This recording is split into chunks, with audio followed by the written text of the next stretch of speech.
سید الانبیاء والمرسلین اما بعد فاعوذ باللہ من الشیطان الرجیم بسم اللہ الرحمن الرحیم۔ سورہ قصص چل رہی ہے اور تقریباً 41 آیات کی تفسیر مکمل ہو چکی ہے۔ اس میں پہلے ہم یہ بات مکمل کر لیتے ہیں تاکہ اس کے بعد یہ جو واقعہ گزرا اس پر تھوڑا سا کلام انشاءاللہ ضرور کیا جائے گا۔ اللہ تبارک و تعالیٰ نے جب فرعون اور اس کے لشکر کو ہلاک فرمایا تو یہ 41ویں آیت میں ارشاد ہوتا ہے وَجَعَلْنَاهُمْ أَئِمَّةً يَدْعُونَ إِلَى النَّارِ، اور ہم نے انہیں پیشوا بنا دیا آگ کی طرف بڑھتے ہوئے، یعنی جو آگ کی طرف بلاتے ہیں اس سلسلے میں ان کو پیشوا بنا دیا کہ انہوں نے دوسروں کو بھی ترغیب کے سبب بنے، دوسرے ان کے پیچھے چلے اور اس طرح وہ بھی جہنم میں گئے، یہ بھی جہنم میں گئے۔ وَيَوْمَ الْقِيَامَةِ لَا يُنصَرُونَ، اور قیامت کے دن ان کی مدد نہ کی جائے گی۔ وَأَتْبَعْنَاهُمْ فِي هَذِهِ الدُّنْيَا لَعْنَةً، اور اس دنیا میں ہم نے ان کے پیچھے لعنت لگا دی ہے، یعنی سب لوگ ان کو برا بھلا کہیں گے، کوئی ان کے کردار کو اچھا نہیں کہے گا۔ وَيَوْمَ الْقِيَامَةِ هُمْ مِنَ الْمَقْبُوحِينَ، اور قیامت کے روز وہ برے لوگوں میں سے ہوں گے۔ مقبوح اسے کہتے ہیں کہ جس کو برا، جو ناکارہ ہو، برا کر دیا گیا ہو، تو اس قسم کے برے لوگوں میں ان کا شمار ہوگا۔ تو اس پورے واقعے سے ہمیں یہ معلوم ہوتا ہے کہ اللہ تبارک و تعالیٰ کسی کا محتاج نہیں، اصل میں وہ چند اسباب و ذرائع مقرر فرماتا ہے اور وہ صرف ظاہراً ذرائع و اسباب ہوتے ہیں۔ اصل میں اللہ تعالیٰ کی تدابیر ہی پیچھے کار فرما ہوتی ہیں، ورنہ فرعون کو سمندر میں غرق کرنا، اس کے لیے کسی نے کوئی تدبیر اختیار نہیں کی تھی، بلکہ خود اللہ تبارک و تعالیٰ کی طرف سے براہ راست یہ معاملہ ہوا تھا۔ دوسرا یہ کہ خدشات کا پیدا ہونا، یعنی کوئی ہم بڑا کام کرنا چاہتے ہیں تو اس راہ میں آنے والے خطرات اور خدشات کا قلب میں پیدا ہونا، یہ توکل علی اللہ کے منافی نہیں ہوتا۔ یعنی ایسا نہیں ہے کہ جس سے میں کہوں یار یہ کام کریں گے ایسا نہ ہو جائے تو آپ کہیں کہ جی آپ کو تو اللہ پہ توکل اور بھروسہ ہی نہیں ہے، یہ خدشے کیوں کر رہے ہو؟ تو یہ خدشہ پیدا ہونا کسی ایک ظاہری چیز جو کام معاملہ سامنے ہو رہا ہے اس کا ایک غلط نتیجہ نکل سکتا ہے، اس کے بارے میں غور و تفکر کرنا یا اس کے بارے میں کسی کے سامنے اظہار کر دینا، یہ اس کا مطلب یہ نہیں ہوتا کہ ہمیں اللہ پہ توکل و بھروسہ نہیں ہے۔ جیسے کہ جب اللہ تعالیٰ نے موسیٰ علیہ السلام سے ارشاد فرمایا کہ تم فرعون کے پاس جاؤ تو آپ نے یہی خدشے کا اظہار کیا کہ اللہ مجھے تو یہ خوف ہے کہ میں نے چونکہ ایک جان کو قتل کر دیا تھا وہ مجھے اس کے جواب میں قتل نہ کر دیں، تو خدشے کا اظہار۔ اور یہ بتایا تھا ہم نے آپ کو کہ خدشے کا اظہار اس لیے نہیں تھا کہ اللہ تعالیٰ کے حکم کی نافرمانی معاذ اللہ کرنا مقصود تھا یا اعتراض کرنا مقصود تھا یا پھر آپ عدم اطمینان کا شکار تھے، بلکہ آپ چاہتے تھے کہ دل کو مزید قوت اور تقویت حاصل ہو جائے، ورنہ اللہ تعالیٰ حکمت ظاہر نہ بھی فرماتا، کچھ بیان نہ فرماتا، اب تو پھر بھی جانا ہی تھا کہ انبیاء علیہ السلام پر تبلیغ دین ویسے ہی فرض ہوتی ہے اور اللہ کا حکم عام جو ایک نیک آدمی ہوتا ہے نہیں ٹالتا، تو انبیاء علیہ السلام تو معصوم ہے، وہ کیسے ٹالیں گے؟ لیکن آپ نے خدشے کا اظہار کیا اور جواب میں اللہ تبارک و تعالی نے اس خدشے پر آپ کی گرفت نہیں فرمائی کہ اے موسیٰ تم تو نبی ہو، ہم پہ اتنا بھی توکل و بھروسہ نہیں ہے، نہیں، بلکہ اللہ تعالیٰ نے جواباً تسلی کے الفاظ آپ تک پہنچائے کہ تم وہاں پر جاؤ گے دونوں بھائی تو تم ان پر غالب رہو گے اور وہ تم تک نہیں پہنچ پائیں گے، تو اطمینان دے دیا۔ تو اس کا مطلب یہ ہوا کہ دل میں خدشہ پیدا ہونا، جیسے عام لوگ بھی ہوتے ہیں مستقبل کے بارے میں، یا کل کیا ہوگا، پرسوں کیا ہوگا، میرے بچوں کیا ہوگا، آگے چل کر کیا ہوگا، اس طرح بعد کے بارے میں غور کرنا یہ کوئی برا نہیں ہوتا، یہ غلط نہیں ہے، نہ اللہ پر توکل کے منافی ہے۔ ہاں یہ اعتراض کے طور پر نہ ہو، یہ اس انداز سے نہ ہو کہ اللہ کی طرف سے توجہ اس طرح مکمل طور پہ ہٹ جائے کہ ہم انہی خدشات کا شکار ہو کے صرف دنیاوی اسباب و ذرائع کے ہو کر رہ جائیں اور اللہ تعالیٰ پہ بھروسہ ہی چھوڑ دیں، یہ غلط ہوگا۔ اگر دل اللہ تعالیٰ کی امداد پر مطمئن ہے، اللہ پر توکل حاصل ہے، اس کے باوجود اگر قلب میں خدشات پیدا ہو رہے ہیں تو یہ شرعاً قابل گرفت نہیں ہوتے۔ اس سے بھی ایک واقعے سے یہ بار بار واقعہ بیان ہو رہا ہے، قرآن میں کئی مقامات پر بیان ہوا، یہ بات مزید ہمارے سامنے آتی ہے کہ دنیا میں چاہے کوئی کتنی ہی طاقت اور کتنی ہی قوت حاصل کر لے، اس کے ماتحت افراد کتنے ہی کثیر کیوں نہ ہو جائیں، جس کو اللہ غلبہ دینا چاہے وہی غالب رہے گا، اور جس کو اللہ تعالیٰ ذلیل کرنا چاہے تو ہزارہا متبعین کے باوجود اس کو ذلت میں مبتلا کر سکتا ہے۔ تو گویا کہ عزت اور ذلت اللہ تعالیٰ کے دست قدرت میں ہے جس کو عطا فرمائے. تو اس لیے کوشش یہی کرنی چاہیے کہ عزت اللہ سے ہی مانگے اور ذلت کے سلسلے میں اللہ سے ہی پناہ طلب کریں، نہ یہ کہ عزت کے حصول کے لیے کوئی ناجائز ذریعہ اختیار کریں، غلط کام کریں. جیسے کہ آج کل معاشرے میں بڑا رائج ہے، اگر کوئی آفس فیکٹری میں یا اسکول کالج وغیرہ میں یا گھر میں بھی خاندان میں بھی عزت حاصل کرنا چاہتا ہے تو سب سے پہلے تو وہ یہ دیکھتا ہے کہ جو مجھ سے زیادہ صاحب عزت ہیں کہ جن کی موجودگی میں عزت نہیں پا سکتا، سب سے پہلے وہ ان کی ٹانگیں کھینچتا ہے کہ ان کو سب سے پہلے گراؤ گے تو میں نمایاں ہو کر سامنے آ سکتا ہوں، جب تک یہ موجود ہے میری عزت نہیں بنے گی. تو ایک تو یہ کارروائیاں شروع ہو جاتی ہیں کہ اپنے سے جو پہلے عزت یافتہ لوگ ہوتے ہیں اس کو ذلیل کرنا. دوسرا طریقہ یہ ہوتا ہے یا دوسری اسٹیپ ایک یہ بھی لیا جاتا ہے کہ جو نیچے سے ابھر کر اوپر آ رہے ہوں اور وہ ان کے لیے زوال عزت کا سبب بن سکے، انہیں اوپر نہ آنے دینا. اس طرح بہت دفعہ ناانصافی ہوتی ہے اور اچھے خاصے نیک کام کرنے والے، نیک عمل کرنے والے یا باصلاحیت لوگ دب جاتے ہیں اور ان کی حق تلفی ہو جاتی ہے. اور اسی طریقے سے جو پھر برابر کے ہوں کہ ایک تو اعلیٰ تھا اس کے بھی خلاف کیا، ادنا کو دبا دیا، لیکن بعض برابر کے ہوتے ہیں تو اس میں پھر یہ کشمکش ہوتی ہے اور اس میں بھی یہی کارروائی ہوتی ہے کہ کسی طریقے سے برابر والا برابر کے مرتبے سے نیچے چلا جائے تو اس کے لیے بھی عملی کوششیں کی جاتی ہیں. اور ان میں اکثر غیبتیں، چغلیاں، کسی کے دل میں بدگمانی پیدا کرنا یا قتل و غارت یا اور دیگر بہت سارے معاملات ہوتے ہیں، اور یہ سب ناجائز طریقے اختیار کرنا حرام اور گناہ کبیرہ ہوتا ہے. لہٰذا چاہے غلبہ کتنا ہی حاصل ہو جائے، یہ یاد رکھنا چاہیے کہ اللہ تعالیٰ چاہے تو اس غلبے کو ختم کر سکتا ہے،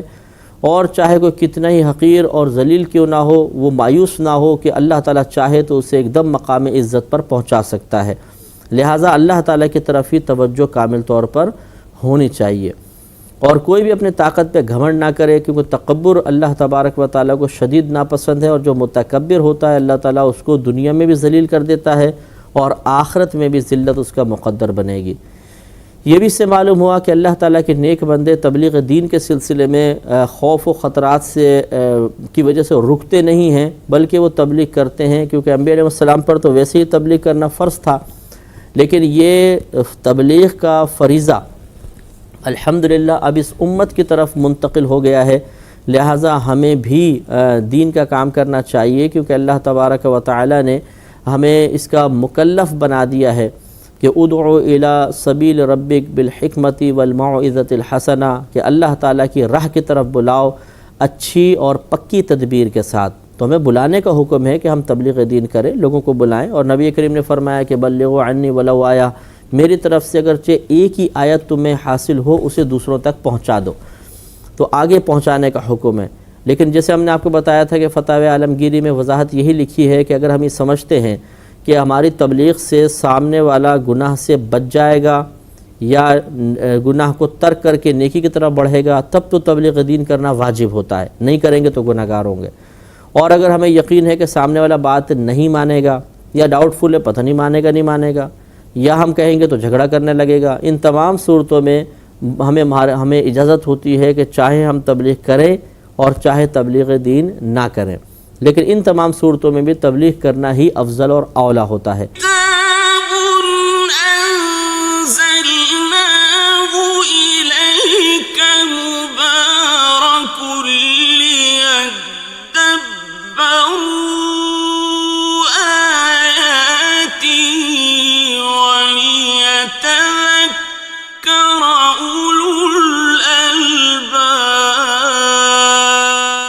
لہٰذا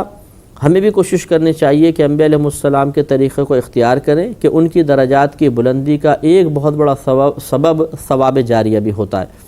کہ وہ تبلیغ کرتے ہیں، اس سے لوگ دین کی طرف مائل ہوتے ہیں، مسلمان ہوتے ہیں.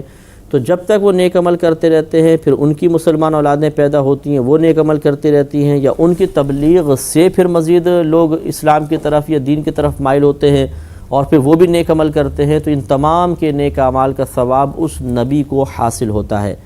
ہمارے نبی کریم صلی اللہ علیہ وسلم کی درجات کی بلندی کا ایک سبب اور ذریعہ، یعنی سب سے زیادہ بلند و بالا جو نبی کریم کے مراتب ہیں، اس کا ایک سبب اور ذریعہ یہ بھی آپ کہہ سکتے ہیں کہ چونکہ آپ نے تبلیغ دین فرمائی اور آپ پر اسی زمانے میں کم و بیش 1,24,000 صحابہ کرام ایمان لے کر آئے،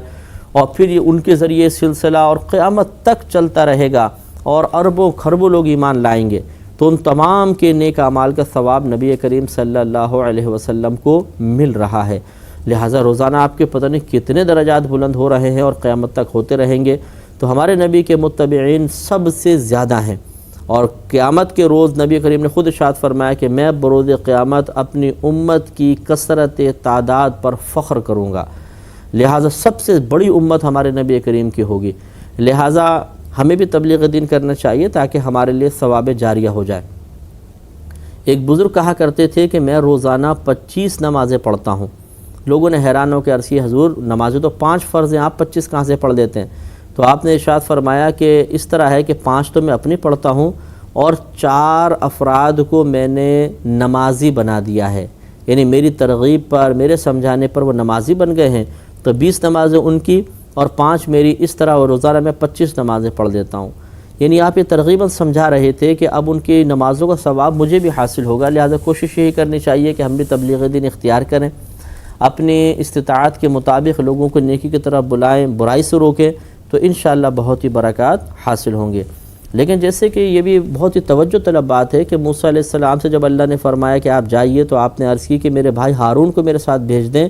وہ مجھ سے زبان کے اعتبار سے زیادہ فصیح ہے، یعنی ان کی زبان ٹھیک چلتی ہے، میری زبان میں تھوڑی سی لکنت ہے، تو وہ زیادہ اچھے انداز سے ان کو پیغام پہنچائیں گے۔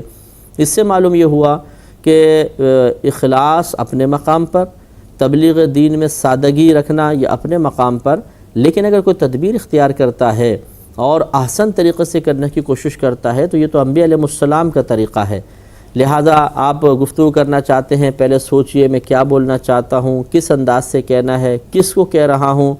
اور اس کا موڈ کیا ہے، کیفیت کیا ہے، ماحول اس وقت کیسا ہو رہا ہے، کس درجے کی بات میں کہہ رہا ہوں، صحیح گرفت کر رہا ہوں یا نہیں کر رہا ہوں۔ اسی طرح کہنے والے کے پاس علم دین بھی ہونا چاہیے، اس کے پاس یہ صلاحیت ہونی چاہیے کہ سامنے والا واقعی برائی کر رہا ہے یا نہیں کر رہا، اس کو وہ پہچان سکے۔ تو بعض اوقات ایسا ہوتا ہے کہ انہی امور پہ توجہ نہ کرنے کی بنا پر خالی تبلیغ کا جوش بس پیدا ہو جاتا ہے اور انسان تبلیغ کرنے نکل جاتا ہے اور اس طرح فائدے کے بجائے نقصان کر بیٹھتا ہے۔ وہ اس طریقے سے کہ بعض اوقات شدت سے سمجھاتا ہے، سختی سے سمجھانے کی کوشش کرتا ہے اور سامنے والے کو اپنے رویے سے متنفر کر دیتا ہے، اور وہ شخص اس بات کو ہو سکتا ہے کہ نرمی سے سمجھایا جاتا تو مان لیتا، لیکن سخت رویے کی وجہ سے وہ اس سے بھی بھاگ جاتا ہے اور پھر کسی کے پاس نہیں رکتا کہ نہیں یہ تبلیغ کرنے والے سختی بہت کرتے ہیں۔ اسی طریقے سے بعض اوقات یہ بھی دیکھا گیا ہے کہ برائی کوئی کر رہا ہے تو اس کی نوعیت کچھ اور ہے اور وہ حضرت کچھ اور ہی سمجھانے لگ گئے ہیں، یعنی ان کو اتنا بھی شعور حاصل نہیں ہوتا کہ یہ کیا برائی کر رہا ہے اور مجھے کس پر اس کو سمجھانا چاہیے، اور بعض اوقات سمجھانے کا انداز قطعاً غیر مناسب ہوتا ہے، بے ترتیب کلام ہوتا ہے، جو بات پہلے کہنی چاہیے اس کو آخر میں کہتے ہیں، جو آخر میں کہنی چاہیے اس کو پہلے کہہ دیا جاتا ہے۔ اس طرح بھی سامنے والا بیچارہ بڑا پریشان ہوتا ہے۔ مثال کے طور پہ ایک شخص ہے، سامنے سے غیبت کی تعریف ہی نہیں پتہ، تو اب ہم بول رہے ہیں جی غیبت بڑی ہو رہی ہے، دیکھیں آپ بھی غیبت نہ کیا کریں، غیبت کریں گے تو جہنم میں ڈالا جائے گا، غیبت کریں گے تو یہ ہو جائے گا، وہ ہو جائے گا۔ اب اسے سمجھ میں نہیں آ رہا کہ غیبت ہے کیا، میں کون سا ایسا قصور کر رہا ہوں، غیبت کہتے کس کو ہے؟ آخر میں جا کے کہتے ہیں غیبت یہ ہے کہ جی اپنے مسلمان بھائی کی پیٹھ پیچھے کسی برائی کو برائی کی نیت سے بیان کرنا، تو کہے گا او ہو اچھا تو بھائی پہلے بتاتے تو میں سب چیزوں پہ غور و تفکر کر لیتا۔ تو یہ بے ترتیبی جو ہوتی ہے اس کی وجہ سے بھی تبلیغ بے اثر ہو سکتی ہے۔ اسی طرح صبر و تحمل بعض اوقات نہیں ہوتا، سامنے والے نے بات نہیں مانی ناراض ہو جاتے ہیں، اظہار ناراضگی کرتے ہیں، بلکہ بعض اوقات یہاں تک دیکھا یہ کہہ دیتے ہیں اچھا نہیں مانتے جاؤ تم جہنم میں جاؤ، تو اب وہ شخص تو اور زیادہ ناراض ہو جائے گا اور متنفر ہوگا، پھر کہاں قریب آئے گا۔ اس لیے تبلیغ دین کرنے والے کو صبر و تحمل اور اخلاص بھی اختیار کرنا چاہیے۔ تو غرض یہ کہ علم تبلیغ دین اٹھانے سے پہلے اس کے لوازمات جمع کرنا ضروری ہوتا ہے۔ اگر کوئی میدان جنگ میں جہاد کرنے کے لیے جانا چاہے تو پہلے آلات جنگ چلانا سیکھے، خالی اٹھا کے پہنچ جائے گا اگر وہ میدان جنگ میں تو قتل ہی کیا جائے گا، وہ کسی کو شاید مار نہ سکے۔ اس لیے تلوار چلانے کا اگر بالفعل تلواروں کا دور ہوتا، تیر چلانا، تلوار چلانا، اس کا لڑنے کی مہارت، یہ تمام چیزیں اس کو سیکھنی پڑیں گی ورنہ مر جائے گا۔ اسی طرح تبلیغ دین کے سلسلے میں بہت سارے امور کی ضرورت ہوتی ہے، ان کو اچھی طریقے سے سیکھنا اور ان میں مہارت حاصل کر کے پھر تبلیغ دین کرنا بہت ضروری ہے، ورنہ نقصان کا زیادہ اندیشہ ہوتا ہے۔ آگے اللہ نے ارشاد فرمایا کہ وَلَقَدْ آتَيْنَا مُوسَى الْكِتَابَ مِن بَعْدِ مَا أَهْلَكْنَا الْقُرُونَ الْأُولَى، اور بے شک ہم نے موسیٰ کو کتاب عطا فرمائی اس کے بعد کہ ہم نے پچھلے جو قومیں تھیں، پہلے جو قومیں گزر چکی انہیں ہلاک کر دیا۔ یعنی موسیٰ علیہ السلام سے پہلے جو قومیں تھیں نافرمانی کی وجہ سے ہلاک ہوئیں، اس کے بعد موسیٰ علیہ السلام کا دور آیا تو اللہ تعالیٰ فرماتا ہے کہ ہم نے انہیں کتاب یعنی توریت عطا فرمائی، بصائر للناس، جس میں لوگوں کی آنکھیں کھولنے والی باتیں، وہدن اور ہدایت، ورحمتن اور رحمت ہے، لعلہم یتذکرون، تاکہ وہ لوگ نصیحت حاصل کریں۔ تو توریت میں دیکھیں خود اللہ تعالیٰ ارشاد فرما رہا ہے کہ اس میں لوگوں کی آنکھیں کھول دینے والی باتیں ہیں، یعنی نصیحتیں ہیں، اس میں بھی اور دیگر امور کا بیان ہے، ہدایت بھی ہے اور رحمت ہے، یعنی انعامات کا تذکرہ بھی ہے۔ تو یہ موسیٰ علیہ السلام کو عطا فرمائی تاکہ لوگ اس سے نصیحت حاصل کریں۔ اس کا مطلب یہ ہوا کہ اللہ تعالیٰ اگر کوئی عذاب کی وعید بیان کرے یا اپنی کسی نعمت کا تذکرہ کرے تو اس سے بھی انسان نصیحت حاصل کر سکتا ہے۔ کس انداز سے کر سکتا ہے انشاءاللہ اگلے پروگرام میں عرض کریں گے۔ وآخر دعوانا ان الحمد للہ رب العالمین۔